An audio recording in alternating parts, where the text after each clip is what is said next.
Cette émission est conçue et réalisée par des membres de la communauté avec l'aide de Cogeco TV.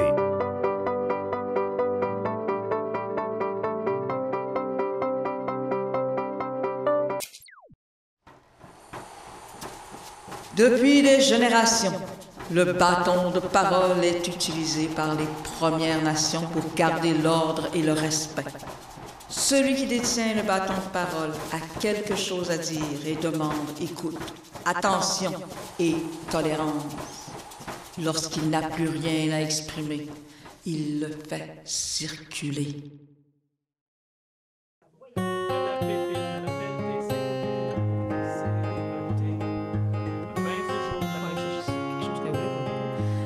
Mais toujours est-il que... Un monde où la mort était plus la mort...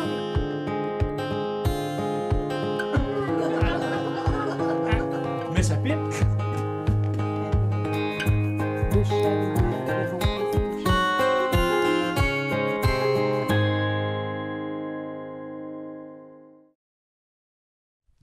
Bonjour, bienvenue à l'émission Les Maudits Conteurs. Je me présente, Joanne Grégoire. On est ici dans le cadre du festival Cette-île en mots, dans le magasin général du Vieux-Poste. Et aujourd'hui, comme invité, avec notre public et le public à la maison, nous accueillons Alexis Roy de la région de la Beauce. Bonjour Alexis. Salut Joanne, comment ça va? Ça va bien. Je t'ai dit que tu venais de la Beauce. C'est quelle ville ou village? Saint-Louis-de-Gonzague, dit du Ravignan, comté de Dorchester. Ouais. Ben, ça prenait 2 enveloppes pour écrire l'adresse, pour te dire, c'est quelque chose, hein? C'est tout petit, Saint-Louis. Quand tu arrives là, t'as une pancarte, t'écris « Bienvenue », de l'autre bord, t'écris « Au revoir ». Il y a un petit écriteau en bas, c'est écrit « Le dernier qui sort, ferme la lumière, signé Monsieur le maire ». C'est pour vous dire. Alors, c'est dans ce village-là que tu as entendu beaucoup de contes? De contes et de conteurs-menteurs, peut-être? Des menteurs, oui, beaucoup, beaucoup. Moi, dans ma famille, d'ailleurs, on est tous des menteurs, puis ce que je vous dis là, c'est vrai.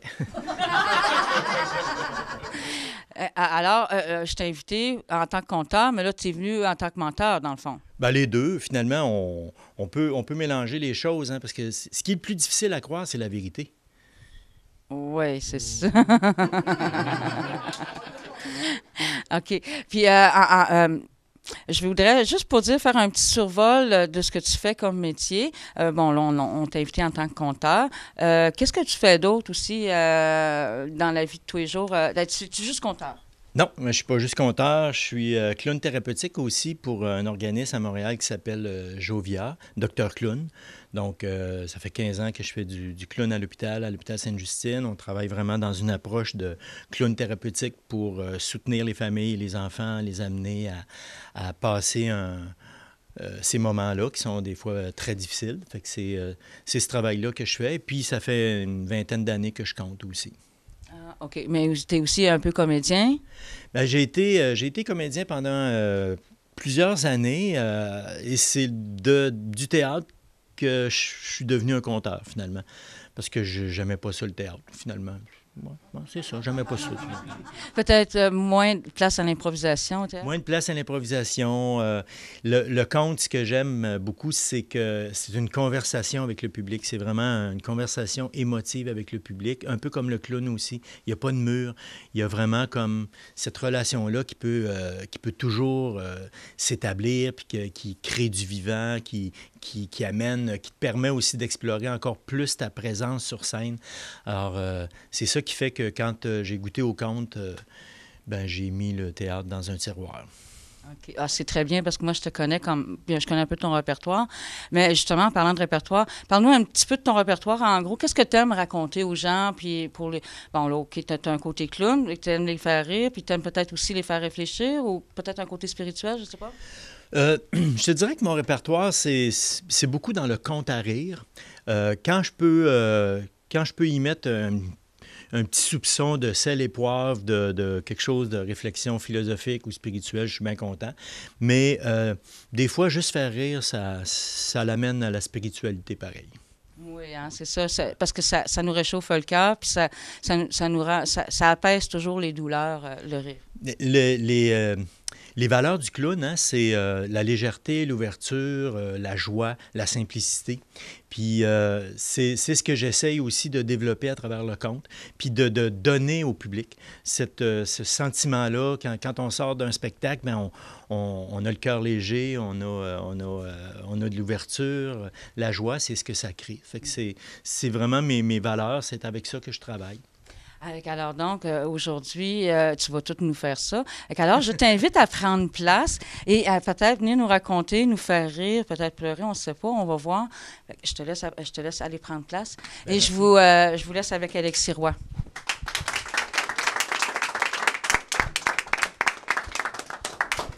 C'est le bâton de parole, mais c'est moi qui va parler. Par contre, ce bâton-là, il a un pouvoir. Il y a une puissance.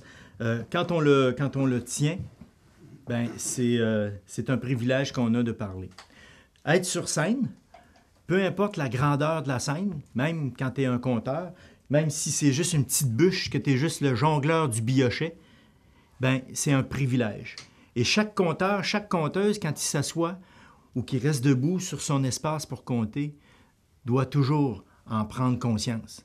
Parce que c'est tellement un grand privilège, quand on vit dans un monde comme le nôtre aujourd'hui, ben, de pouvoir avoir la parole, c'est fantastique. Fait que merci de me la donner, puis merci de me passer vos oreilles pour entendre. Fait que merci. Alors, comme je vous disais tantôt, moi, je viens de Saint-Louis-de-Gonzague, du Ravignan, comté de Dorchester.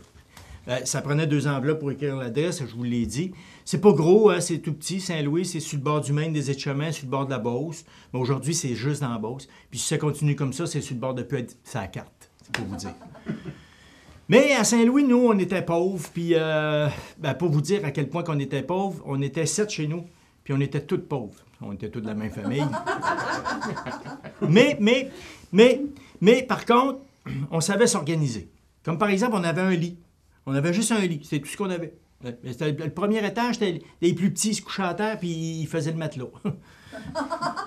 puis le deuxième étage, c'était les plus grands, ils se couchaient par-dessus les plus petits, puis ils faisaient couverte. Puis bon, qu'est-ce que tu veux?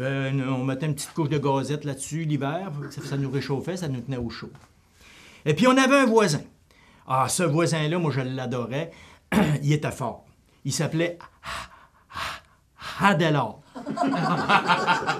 Mais nous autres, on l'appelait juste Tillard. Il était fort.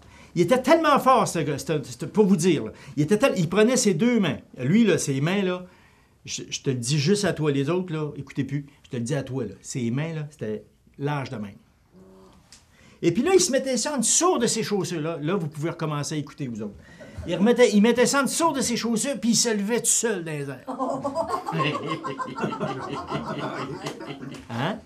Puis des fois, il se prenait juste une main, il se la mettait comme ça, là, en dessous des deux pieds, puis il se levait.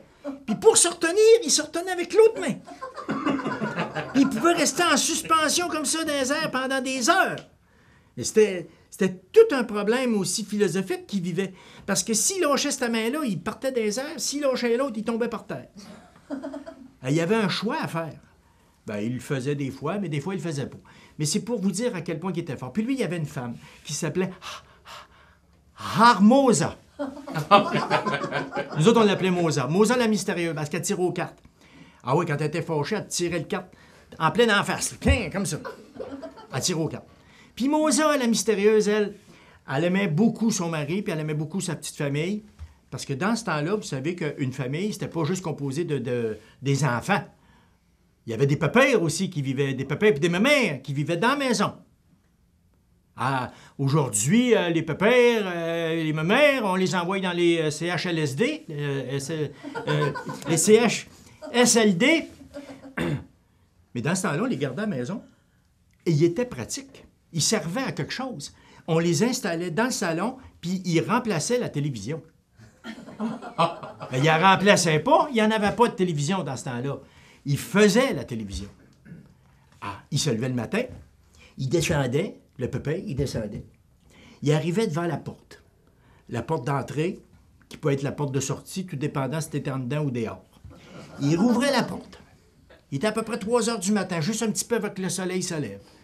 Puis là, il se tirait la tête un petit peu comme ça, puis là, il disait « Réveillez-vous, les coqs! Réveillez-vous! »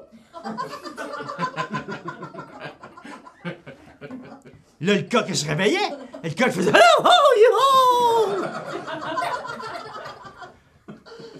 Vous pensez, vous autres, que les coqs, ça réveille le monde? C'est les papins qui ont commencé à réveiller les coqs.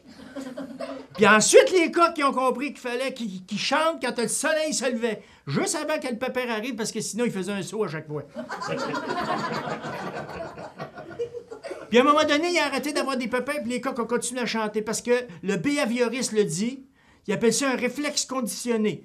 Tu sais, mettons que tu fais « Ha! » en même temps que tu fais sonner une cloche, là. Ben, à un moment donné, j'aurais même plus besoin de faire « Ha! » Moi, juste sonner la cloche, puis tu vas faire « Ha! » Pareil. Mais c'est pour ça que les coqs chantent à ce temps. Ils voyaient le soleil, puis ils ont oublié que c'était le papa qui disait « Réveillez-vous! » En tout cas, je m'emporte, là, mais c'était pour vous dire à quel point c'était important. Surtout qu'ici, à cette île, des coqs, vous n'en avez pas. Ah, puis c'est vrai. Hein? Parce que c'est... Je ne sais pas pourquoi, hein? Vous avez des saumons. Vous avez des corneilles. Probablement que les papas réveillaient corneilles, hein? Parce que moi, je me suis fait réveiller souvent par des corneilles. Puis là, après ça, le papa, il refermait la porte d'un coup que les coqs avaient chanté. Puis il allait s'asseoir dans le salon, à peu près ici. Il s'assoyait sur sa chaise. Il met sa pipe.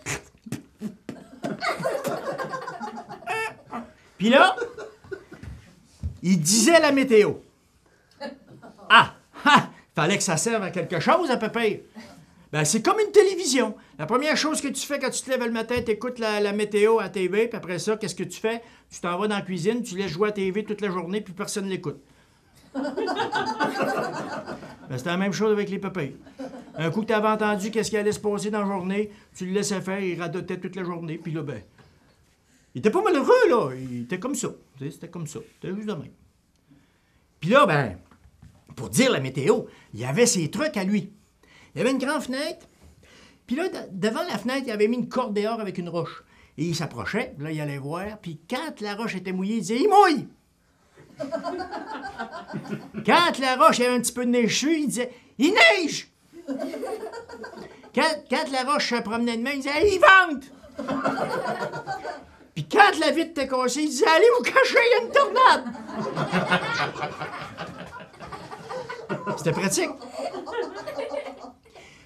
Toujours que ce matin-là, là, tu peux que mon Adélard, il se lève, puis il dit « Levez-vous, les enfants, pour aller à l'école! » Il était pas fâché, là, il parlait de même.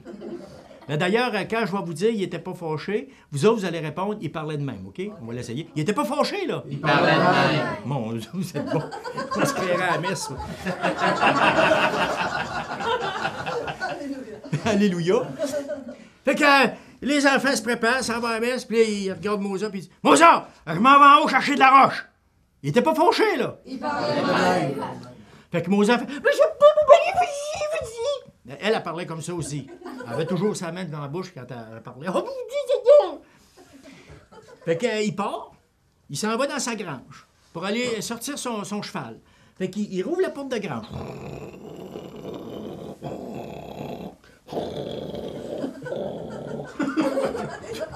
C'était toute une porte de grange.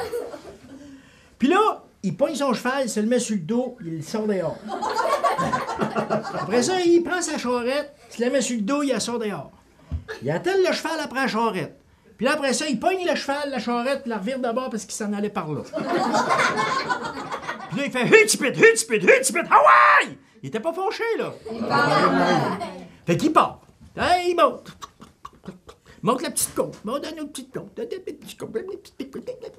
On arrive assez loin pour qu'il y ait de la roche. Et puis là, ben, il commence à ramasser sa roche. Pogne des roches, met ça dans... Pogne une plus grosse roche, met ça dans la charrette. Pogne une grosse roche. Pogne un bout de falaise. Met ça dans la charrette. Là, il avait eu chaud un petit peu, fait qu'il s'en va là, au ruisseau pour aller boire de l'eau. Puis c'était de l'eau courante. Parce que, tu sais, quand ça coule, là, tu cours à côté, là. C'est de l'eau courante. Puis là, il se ramasse un petit peu d'eau, puis là, juste, il regarde un petit peu juste à côté de lui, puis qu'est-ce qu'il voit-il pas, toi? Qu'est-ce qu'il voit-il pas, toi? Qu'est-ce qu'il voit-il pas, toi? Vous le savez pas, hein? Oui, moi, je vais vous le dire.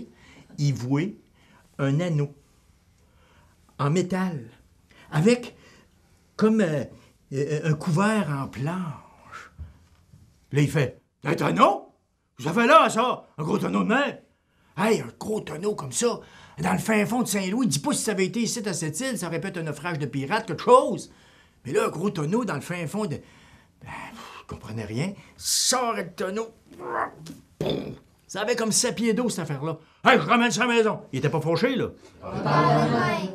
Fait qu'il ramène ça à la maison, met ça sur le haut de sa digue de roche qu'il avait mis sur son char, puis il part. Ah ouais, Tipit, ah ouais!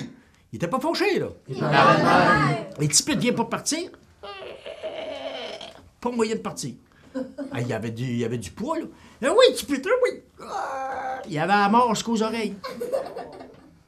Fait que, il est débarqué.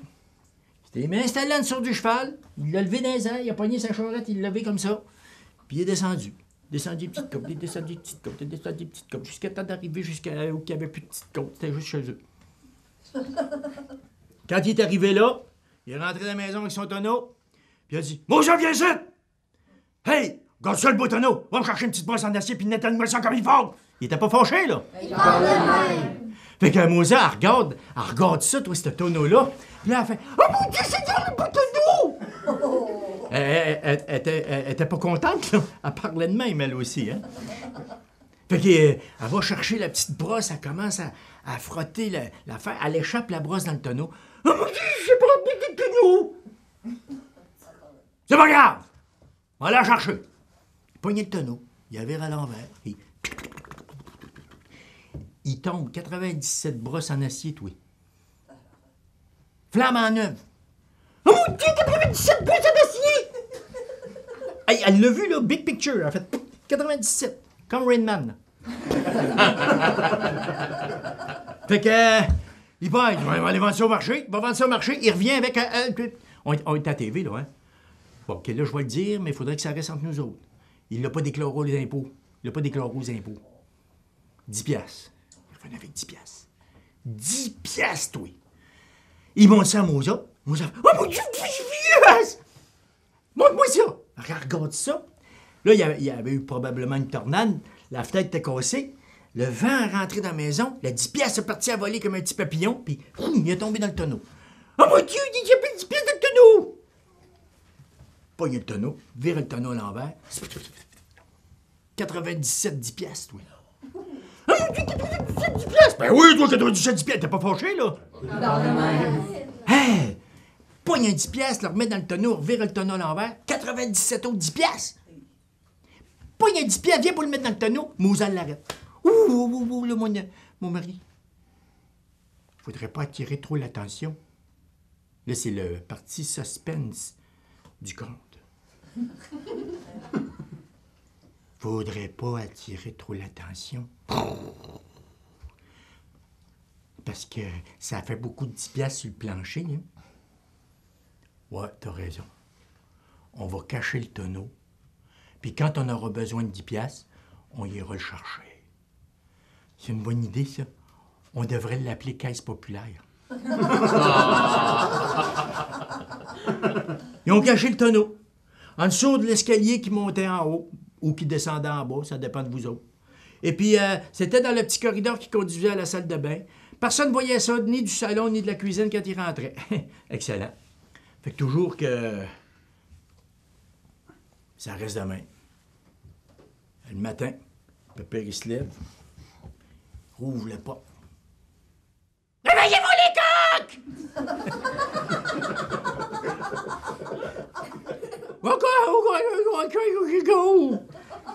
Il va se barcer. Fouille dans ses poches, je trouve pas sa pipe. Il part, il remonte en haut. Puis là, il pogne, juste dans le milieu de l'escalier, il pogne une attaque spontanée de cataracte. Il voit plus rien. Il voit même pas ses pieds. Puis il cherche la marche, cherche ses pieds. Puis met le pied dans le vide, puis dans le tonneau. Et là, quand on s'est levé, il y a eu une petite angoisse parce que... Hey, le pépère n'était pas dans le salon. Fait qu'on s'est demandé où c'est qu'il pouvait bien être. Fait qu'on a dit, Pépère, où c'est que t'es? Puis là, on a entendu. Venez me chercher! Venez me chercher! Venez me chercher! Venez me chercher! Ben là, je le ferai pas 97 fois, là.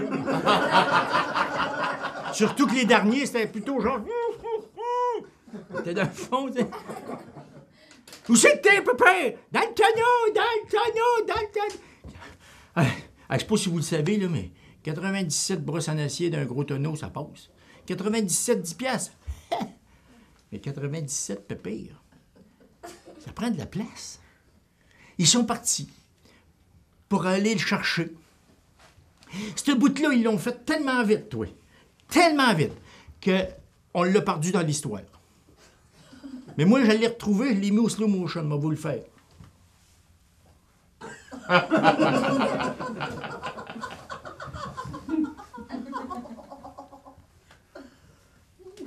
Ils sont arrivés au tonneau, c'était trop tard, le tonneau a éclaté. Et les pépères ont revolé. Partout. Ils sont mis à rouler sur le plancher de la cuisine. Comme une brossée de flocons d'avoine qui échappe par terre. Tout mort. Ah oui. Ah, c'est décourageant. 97 enterrements. 97 services. 97 petites sandwichs, là. Tu sais, banquet, buffet, tout, là. Ils ont dépensé tout le 97 10 piastres. 2 fois. Il n'y avait plus de tonneau. Il n'y avait plus de 10 piastres. Mais le pire, c'est qu'il n'y avait plus de pépires. Puis c'est cette journée-là, mesdames et messieurs, que chez Archelas et chez Armosa, qu'on s'est rendu compte d'une chose bien importante. Un pépère dans le salon, c'est pas mal plus important qu'une télévision. Merci.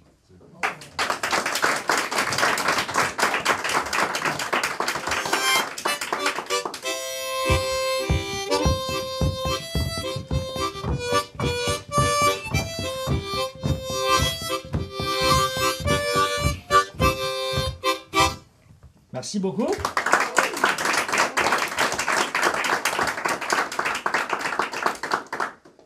Et il nous reste un petit peu de temps. Fait que je m'en vais vous faire une petite chanson, OK? Mais une petite chanson bien simple. Hein?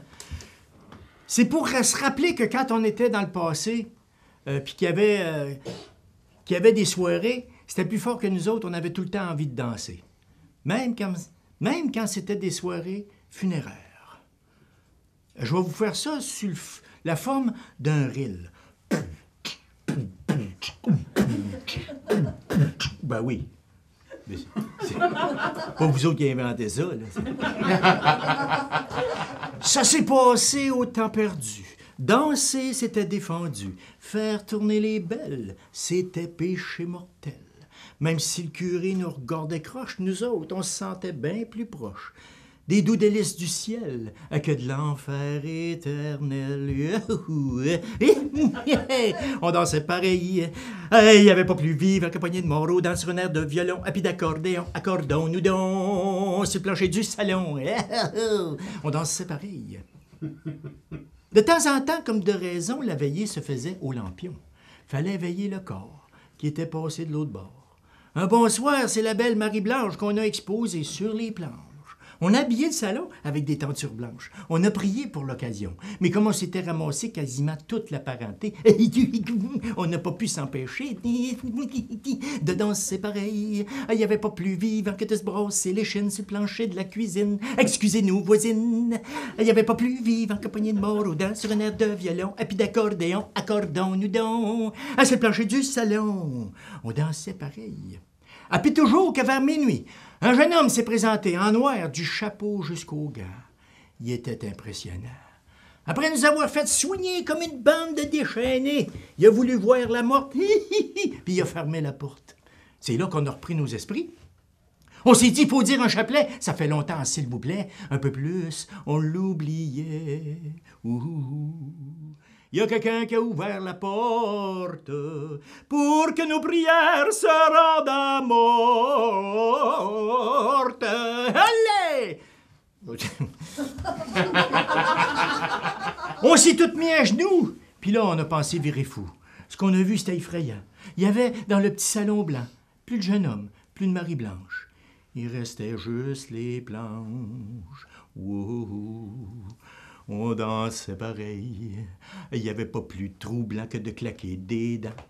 Dans le petit salon blanc, on dansait pareil. Il n'y avait pas plus troublant, puis pas plus épeurant que de tourner en rond sur le plancher au plafond, sur le violon du démon, à l'envers de la maison. On a défoncé le plafond. On dansait pareil. On dansait pareil. On dansait pareil.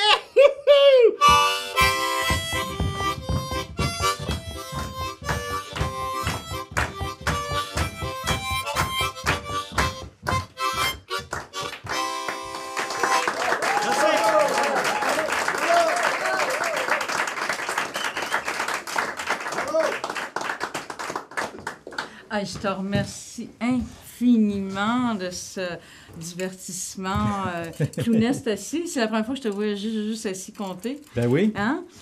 Louise, tu viens nous trouver, s'il te plaît? Ça a été un pur plaisir. C'est notre dernière émission pour cette saison. Merci au public d'avoir été avec nous. Merci à Louise pour ton idée originale de nous avoir amenés dans ce voyage de cette émission. Puis je vais venir, avant de remercier, tu vas devenir le gardien spirituel de notre bâton de parole. Jusqu'à notre prochaine édition de Cette île en mots, parce que tu es le dernier qui passe aujourd'hui à l'émission. Alors, on va y aller avec les remerciements pour nous avoir aidés à ce qu'on puisse tout faire ce qu'on a fait avec vous en fin de semaine. On va remercier, entre autres, Wayne Malouin et Éric Martin, qui étaient nos organisateurs. Venez donc les trouver. Avec nous, qui nous a aidés à tout organiser ça. L'entente de développement culturel de la ville de Sept-Îles avec Alouette. Ensuite, Cogeco, CAB. Avec Patrick Delobel. Le musée régional. Le Pub Saint-Marc. Le traiteur et bien d'autres partenaires qui vont être inscrits aussi à notre générique. Je ne peux pas tous les nommer. Merci infiniment. Ça a été un pur plaisir d'accueillir les conteurs. Et j'espère que le public vous avez apprécié et que vous allez apprécier à la maison. Merci au public d'être venu. Merci à la maison. Okay, à une prochaine édition. Merci infiniment. À une prochaine à notre